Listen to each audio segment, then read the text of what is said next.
तू अपनी ज़मीं अपना आकाश पैदा कर, अपने लिए नया इतिहास पैदा कर। मांगने से ज़िंदगी कम मिलती है दोस्त,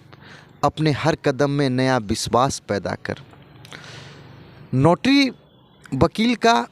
कैसे फॉर्म भरा जाए, इंटरव्यू का तैयारी कैसे किया जाए, इंटरव्यू को कैसे फेस किया जाए और इंटरव्यू के बाद क्या प्रोसेस है, आज इसी टॉपिक पर चर्चा होने जा रहा है। हम सभी जानते हैं कि नोटरी एक्ट 1952 नोटरी को संचालित करने के लिए केंद्र सरकार द्वारा ये कानून बनाया गया है और इसी के धारा 15 में ऐसा प्रावधान है कि समय के हिसाब से, समय के अनुसार जो भी उचित हो उचित नियम बनाया जाए। नोटरी वकील जो बनने का जो सपना है उसमें खास करके ऐसे वकील या ऐसे ऑफिस जो जज के ऑफिस में या संवैधानिक डिपार्टमेंट में जो काम करते हैं, तो अभी जो स्पेशल फोकस है वकीलों पर, चूँकि जो वकील कम से कम 10 साल प्रैक्टिस कर लेते हैं सामान्य वर्ग के, SC ST उनका अनुभव कम से कम 7 साल, महिला कम से कम 7 साल या दिव्यांग हो तो उनको 7 साल, अगर जो भी प्रैक्टिस कर लेते हैं, अनुभव प्राप्त कर लेते हैं, तो उनको संबंधित बार से अनुभव प्रमाण पत्र लेना पड़ता है। आप जहां प्रैक्टिस करते हैं वहां से एक अनुभव प्रमाण पत्र लेना पड़ता है। वो लिख के देते हैं कि इन्होंने इतने दिनों तक प्रैक्टिस किया है। और दूसरा जो मुख्य जो डॉक्यूमेंट है वो आप अपने संबंधित स्टेट बार काउंसिल से नो ऑब्जेक्शन सर्टिफिकेट आपको लेना है कि वो इस तरह से आपको लिख के देंगे कि अगर ये नोटरी बन जाते हैं तो मुझे कोई ऑब्जेक्शन नहीं है, आपत्ति नहीं है। अभी केंद्र सरकार ये बहुत ही सरल नियम बना दिया है। पहले क्या होता था कि आप जज साहब से आपको साइन कराना होता था, नोटरी अप्लाई करने के लिए NGO से कराना पड़ता था, बैंक के मैनेजर से कराना पड़ता था, गणमान्य लोगों से कराना पड़ता था। तो ये मामला बड़ी पेचीदा बन गया था। लेकिन अभी केंद्र का जो रूल है उसमें ये 2 सर्टिफिकेट आपको अनिवार्य है। अनुभव प्रमाण पत्र बार द्वारा इशू किया जाता है और संबंधित बार काउंसिल से ये नो ऑब्जेक्शन सर्टिफिकेट, उसके अलावा पैन कार्ड, आधार कार्ड और जो जहाँ से आप पास किए हैं, यानी कि इनरोलमेंट जहाँ से सनद लगता है, सनद का जेरोक्स लगता है, और उसके अलावा जहाँ से आप पास करते हैं संबंधित डॉक्यूमेंट लगता है। तो मुख्य रूप से अभी फॉर्म फिलअप करने में 2 ही मुख्य रूप से डॉक्यूमेंट है, अनुभव प्रमाण पत्र और नो ऑब्जेक्शन सर्टिफिकेट। तो हमको सिर्फ ये पता करते रहना होगा कि सेंटर का उसका पोर्टल कब खुलता है, और पोर्टल जो ही खुलता है, खुलने के बाद government of India, ministry of law and justice, department of legal affair, notary cell का आवेदन का जो ही पोर्टल खुलेगा, उस पोर्टल में अपना आवेदन को सबमिट कर देना है। तो ये तो हो गया फॉर्म। उसका तैयारी कैसे करें, नोटरी का जो इंटरव्यू होता है उसका तैयारी कैसे करें, एक समझने की बात है, जानने की बात है कि सेंटर का जो भी अभी प्रोसीजर चल रहा है उसमें ईमेल पे मैसेज भेजा जाता है। तो ईमेल को क्या होता है, जो आपका जो ईमेल है उस पर मैसेज आता है कि कब इंटरव्यू होगा, उसको देखते रहना पड़ता है। दूसरा क्या है, जो government of India, ministry of law and justice, department of legal affair, notary cell, उसमें समय समय पर नोटिफिकेशन जारी होता है, उस नोटिफिकेशन को वॉच करते रहना पड़ता है। तो ये हो गई। अब इसका तैयारी कैसे करें इंटरव्यू का, मुझे ऐसा लगता है कि इंटरव्यू का तैयारी कर लेना बहुत आसान है, क्योंकि उसमें नोटरी एक्ट से संबंधित सवाल पूछे जाते हैं और नोटरी एक्ट के रूल 15 में ही बनाया गया है कि नियम बनाने का जो विधि विभाग है या सेंटर है उसको अधिकार है, तो वो नियम में सुधार करते हैं समय समय पर। तो मुख्य रूप से नोटरी एक्ट अगर पढ़ा जाए और नोटरी एक्ट 1952 और 1956 रूल्स, इसको पढ़ लिया जाए। दूसरा क्या है, जो फंक्शंस ऑफ नोटरी अर्थात नोटरी के क्या कार्य हैं, इसको पढ़ा जाए। इसमें जो एक्स्ट्रा से जो पढ़ने का ज़रूरत है वो है नेगोशिएबल इंस्ट्रूमेंट एक्ट 1881। इसके जो 90 इसका जो धारा है उसमें नोटरी से संबंधित चर्चा किया गया है। उसके अलावा CPC में 139 धारा है, उसमें भी चर्चा किया गया है नोटरी का। और CRPC में 297 धारा है, उसमें नोटरी का चर्चा किया गया है। मुख्य रूप से समझना ये है कि नोटरी जैसे 138 के केस में क्या होता है, NI एक्ट में, उसमें जब दो या दो से अधिक लोगों के बीच में कुछ भी पैसे के लेन देन से संबंधित डिस्प्यूट होता है, प्रोमाइजरी नोट कहिए, हंडी बिल, एक्सचेंज ऑफ प्रोटेस्ट, ये सब काम नोटरी ही करते हैं। अर्थात जब डिस्प्यूट होता है, एक पार्टी जब नोटरी के पास जाता है तो नोटरी को ये ऑथोराइज पावर मिला है कि वो सामने वाले पार्टी को नोटिस करता है। अगर नोटिस के दरमियान अगर मामला सेटलमेंट हो जाता है तो अच्छी बात है, नहीं होता है तो लास्ट में वो क्या करते हैं, प्रोटेस्ट नोटरी जो होते हैं लिख के जो भी है देते हैं और तब जाके मामला कोर्ट में जाता है। तो नोटरी का इम्पोर्टेंट रोल यहाँ पर ये होता है, अगर नोटरी सूझबूझ से काम करेंगे तो 138 का मैटर कोर्ट में नहीं जाएगा, यहीं उसका जो भी है डिस्पोजल हो जाएगा। उसके अलावा नोटरी का जो दायरा है अंतर्राष्ट्रीय, जहाँ से भारत का संधि है कुछ देशों से, दोनों देश के व्यापार में अगर कुछ डॉक्यूमेंट वगैरह बनता है तो नोटरी का ही वहाँ पर आवश्यकता होता है। एफिडेविट ये सब तो हम सभी जानते हैं, लीव लाइसेंस। उसके अलावा जो अगर कोर्ट चाहे, अगर जज परमिशन दें तो नोटरी मध्यस्थता का काम कर सकते हैं। क्रिमिनल में या क्रिमिनल मामले में या सिविल मामले में जज मामले को रिकॉर्ड कर सकते हैं। ट्रांसलेशन जो होता है, एक भाषा से दूसरे भाषा में ट्रांसलेशन का भी कार्य नोटरी कर सकते हैं। ऐसा कहें कम शब्दों में तो जब बच्चे का जन्म होता है उसमें एफिडेविट लगता है, उसमें जब बर्थ सर्टिफिकेट बनता है तो उसमें एफिडेविट लगता है, जब डेथ सर्टिफिकेट बनता है, जब मर जाते हैं उसमें भी एफिडेविट लगता है। और आज इंटरनेशनल लेवल पर नोटरी का कार्य हो चुका है, चूँकि शिपिंग से संबंधित कुछ पेपर बनते हैं, व्यापार से संबंधित बनते हैं, उसमें नोटरी का अहम रोल है। तो ये तो यहाँ तक बातें हो गई। तो हम समझ गए कि क्या क्या पढ़ना है। नोटरी एक्ट 1952 को इसको अच्छी तरह पढ़ लेना है, इससे संबंधित जो भी है या नोटरी से संबंधित जो भी नियम है उसको पढ़ लेना है। तीसरा जो सवाल है कि नोटरी इंटरव्यू दे देने के बाद क्या किया जाए, तो नोटरी इंटरव्यू दे देने के बाद जो उसका वेबसाइट है उसको वॉच करते रहना चाहिए, वॉच करते रहना है। और आपका जो इंटरव्यू हुआ है आपके पास जो होगा सीरियल नंबर होगा, रेफरेंस नंबर होगा, तो उसके आलोक में क्या करना है कि या तो मेल भेजिए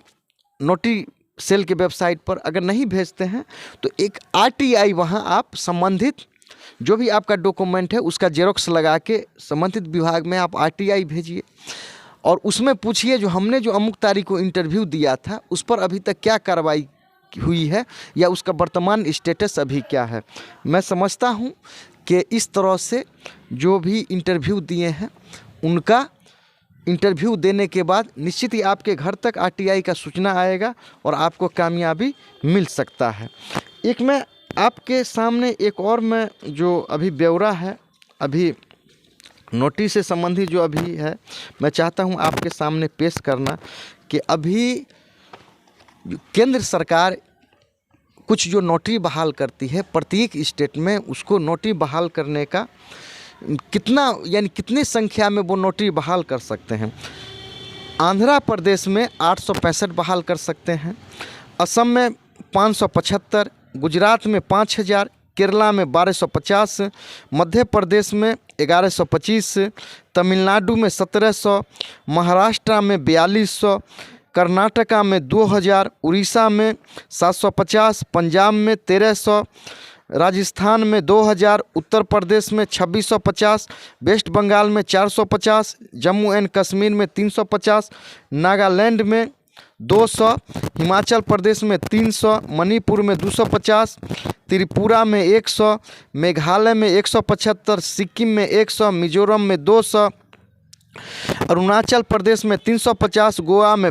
63,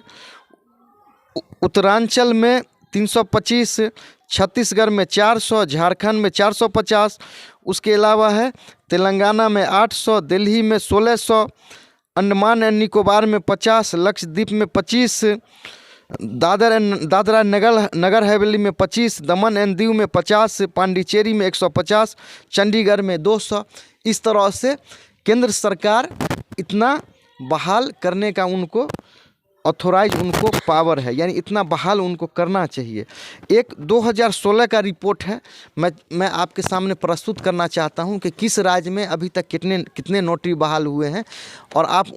अंदाज़ा अपना खुद लगा लेंगे कि और कितने बहाल होने का आवश्यकता है। अंडमान एंड निकोबार में अभी तक 2016 का जो रिपोर्ट है उसमें एक भी नोटरी केंद्र द्वारा उसमें बहाली नहीं की गई थी। आंध्र प्रदेश में 412 बहाल किया गया था, अरुणाचल प्रदेश में एक भी नहीं, असम में मात्र 2 बहाल हुआ था, बिहार में 925 सीट है जिसमें 61 ही बहाल हुआ था, चंडीगढ़ में मात्र 99 बहाल हुआ है, चंडीगढ़ में 108 सीट है। उसके अलावा दिल्ली में 540 बहाल है अभी तक, दादरा एंड नगर हवेली में खाली है, दमन एंड दीव में भी खाली है, गोवा में मात्र 14 की बहाली हुई है, गुजरात में 5000 सीट था जिसमें 1678 बहाल हुआ है। उसके अलावा हिमाचल प्रदेश में मात्र 4 हुआ है बहाल, हरियाणा में 1099, झारखंड में 14, जम्मू एंड कश्मीर खाली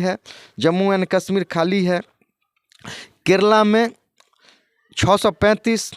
कर्नाटका में 1126, लक्षद्वीप खाली है, मेघालय खाली है, महाराष्ट्र में 2251 ही अभी तक बहाल है, मध्य प्रदेश में 74, नागालैंड खाली है, उड़ीसा में 24, पंजाब में 999, पांडिचेरी में 96, राजस्थान में 1204, सिक्किम में खाली, तमिलनाडु में 886, त्रिपुरा में 12। इस तरह से अभी जो नोटरी का जो सेंटर को जितना बहाल करने चाहिए था उसमें मैक्सिमम सीट है खाली है। तो ये जो नोटरी जो वकील जिसको बुद्धिजीवी जिसको विद्वान कम्युनिटी कहा जाता है, तो विद्वान कम्युनिटी का जो अधिकार है वो सेंटर द्वारा उस अधिकार को का अभी तक जो इनको देखने के बाद ये समझ में आ रहा है कि उन विद्वान कम्युनिटी का घोर जघन्य उनके साथ जो है उनके अधिकारों का हनन हो रहा है। तो ये रिपोर्ट है। तो जो भी व्यूअर्स हैं, मैं शॉर्ट में ये बता दूं कि सीट जो भी है जहाँ भी है खाली है। जो भी इंटरव्यू किसी भी स्टेट्स के हैं हों, चाहे महाराष्ट्र के हों, बिहार के हों, उत्तर प्रदेश के हों, राजस्थान के हों, गोवा के हों, अगर आप इंटरव्यू दे चुके हैं तो मैं समझता हूं कि आपका निश्चित ही अपॉइंटमेंट होगा, बशर्ते कि आपको नोटिफिकेशन देखते रहना होगा, आपको अप टू डेट रहना होगा। आप जिस डेट को भी इंटरव्यू दिए हैं उससे संबंधित आप RTI फाइल करके वहाँ से सूचना प्राप्त कर सकते हैं। चूँकि क्या है जो ऐसा कहने वाले ने कहा था कि कहने वाले ने कहा था कि उठ जाग मुसाफिर भोर भयो, अब रैन कहाँ जो सोबत है, जो सोबत है सो खोबत है, जो जागत है सो पावत है। तो जो भी इच्छुक हैं नोटरी बनने के, उनसे मेरा यही अनुरोध है कि आप अपने अधिकार के प्रति सजग हो जाइए। आप अगर सजग रहेंगे तो आपका अधिकार मिलेगा। और चूँकि वकील को शऊरमंद कम्युनिटी कहा जाता है, एक कहने वाले ने कहा था कि एक हमारे सीनियर वकील हैं, मैं उनको बहुत सम्मान करता हूं, तो अब्दुल मन्नान खान साहब पटना हाई कोर्ट में, उनके ज़रिए मुझे जो जानकारी हुई कि बहुत से कम्युनिटी हैं दुनिया में, जैसे एक वकील कम्युनिटी है, उसके अलावा डॉक्टर का कम्युनिटी है, इंजीनियर का कम्युनिटी है, किसान का कम्युनिटी है, लेकिन सबसे शऊरमंद जो माना गया है जिस कम्युनिटी को, एडवोकेट्स कम्युनिटी है, वकील कम्युनिटी है। इसलिए चूँकि वकील को ही ये शऊर होता है कि माँ बाप के बीच में अगर कोई झगड़ा है तो उसको सुलझाने का काम वकील करते हैं, हस्बैंड वाइफ के बीच में अगर झगड़ा है तो सुलझाने का काम वकील करते हैं, और समाज के किसी भी वर्ग में अगर झगड़ा होता है, किसी भी प्रकार का नाइतफाकी है, तो उसको सुलझाने का जो काम करते हैं वकील को ही करना पड़ता है। तो वकील कम्युनिटी को ही सबसे शऊरमंद, सबसे समाज का ऐसा कहा जाए कि शऊरमंद तबका, सबसे जानकार तबका माना गया है। तो वकील कम्युनिटी का जो रिपोर्ट बता रहा है कि वकील कम्युनिटी का अभी तक जो भी जिस भी स्टेट जो रिपोर्ट आ रहा है, नोटी का सीट खाली है। तो मेरा जो भी इंटरव्यू दे चुके हैं उनसे यही गुजारिश है, या जो भी वकील बनने वाले हैं जिनका अनुभव हो चुका है, कि आपको अगर इससे संबंधित कोई जानकारी लेना हो तो मेरा मोबाइल नंबर है 6200662773। इस पर आप जानकारी ले लें, या नहीं तो जिस चैनल, ये जो चैनल है the eagle by MD Merajuddin, उसमें कमेंट करके जो सही जानकारी है लें। तो मैं समझता हूँ जो भी वकील हैं जिनको इच्छा है कि मैं एक अच्छा नोटरी बनूं, तो उनका जो अधिकार है, उनके अधिकार का मैं समझता हूँ अगर वो सजग रहेंगे तो ज़रूर उनको उनका हक अधिकार मिलेगा। और इस चैनल के माध्यम से यही मेरा कहना है कि जो भी इच्छुक वकील हैं, आपका चूँकि अभी भी वकील का बहुत सा सीट खाली है सेंटर द्वारा, राज्य सरकार में भी बहुत खाली है, तो आप बेझिझक होकर अप्लाई करें, और अप्लाई करने के बाद इंटरव्यू फेस करें। इंटरव्यू फेस करने के बाद आपका जो लाइसेंस है, लाइसेंस लें, आप एक अच्छा वकील बने। चूँकि कुछ दिन पहले एक सप्ताह पहले महाराष्ट्र से के बोरोवली कोर्ट से एक समाचार आया था कि एक वकील को कुछ समाज के सामाजिक तत्व एक तरह से अपहरण करके ले गए और बोले जो नहीं, मुझे 10,000 रुपया देना है। तो क्या होता है, जो इस तरह का जो घटना हो रहा है, इससे कुछ जो इज्जतदार वकील हैं वो आहत हैं, और इसीलिए वो चाहते हैं कि नोटरी बने, और नोटरी बन के बिना कोई झंझट के समाज का सेवा दें, और सेवा देकर जो अपने परिवार के लिए, अपने लिए एक अच्छा लिवलीहुड अर्जन किया जाए। तो जिनको भी इच्छा है, भारत के किसी भी क्षेत्र के वकील हों, आपसे निवेदन है कि आप इस चैनल को आप लाइक कर लीजिए, सब्सक्राइब कर लीजिए, और इससे नोटरी से संबंधित जो भी सूचना आएगा इस चैनल के माध्यम से आपको दे दिया जाएगा। और ये चैनल जो आप देख रहे हैं, मैं आपको देखने के लिए बहुत बहुत आपको धन्यवाद दे रहा हूँ।